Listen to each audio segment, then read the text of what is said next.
बहुत समय पहले की बात है। एक छोटे से गांव में एक जादुई पेड़ था। उस पेड़ के बारे में सभी कहते थे कि वह उन बच्चों की मुरादें पूरी करता है जो अच्छे काम करते हैं। उसी गांव में एक नन्हा बालक राजू रहता था, जो रोज स्कूल जाता और शाम को अपने दोस्तों के साथ उस जादुई पेड़ के नीचे खेलता। राजू, क्या तुमने कभी उस पेड़ से कुछ मांगा? उसकी सहेली रीमा ने पूछा। जी हां, मैंने मांगा है, राजू ने मुस्कुराते हुए कहा। मैंने इस गांव के लिए खुशियां और सफलता मांगी है। यही वजह है कि मुझे इन इंस्पिरेशनल हिंदी स्टोरीज में विश्वास है। एक दिन गांव में एक दुखद स्थिति आ गई। एक असामान्य सूखे ने सबकी खेती और पानी के स्रोत को सुखा दिया। गांव के लोग परेशान थे और सबने मिलकर प्रार्थना की। राजू ने भी उस जादुई पेड़ के सामने जाकर कहा, प्रकृति की देवी, मुझे कोई धन संपत्ति नहीं चाहिए, बस मेरे गांव की खुशहाली चाहिए। उसकी सच्ची प्रार्थना सुनकर आसमान में बादल छाए और जोरदार बारिश हुई।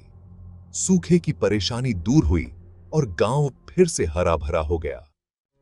राजू की इस हिंदी कहानी से सबने सीखा कि सच्चा दिल और उदारता हमेशा संकट के समय में काम आती है। उसका यह कहानी आज भी हिंदी की कहानियों में सुनाई जाती है और गांव वाले आभारी हैं कि उनके पास ऐसे बच्चे हैं जो गांव की भलाई के लिए सोचते हैं। गांव वालों की प्यार और आभार की भावना ने उनके दिलों में नई आशा जगा दी। राजू का उदाहरण देखकर सभी ने अपनी सोच बदलना शुरू कर दिया।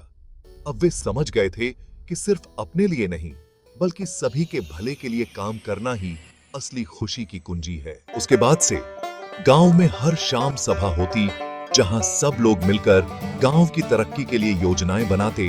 राजू के प्रोत्साहन से सभी बच्चे भी स्कूल में ज्यादा ध्यान से पढ़ने लगे और बड़ों ने अपनी खेतों को और बेहतर तरीके से जोतना शुरू कर दिया। समय के साथ राजू ने देखा कि जादुई पेड़ अब केवल एक पेड़ नहीं रहा था, वह गांव की एकता और साझेदारी का प्रतीक बन गया था।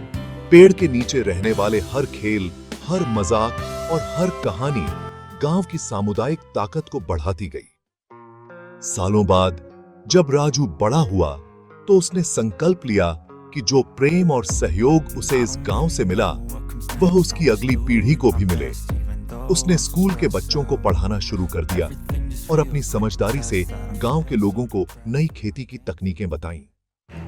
गांव में अब हरियाली थी, समृद्धि थी और सबसे बढ़कर एक दूसरे के प्रति प्यार और सम्मान था। जादुई पेड़ अब भी वहां था, अपनी जगह पर मजबूती से खड़ा, अपने नीचे नई कहानियों को जन्म देता।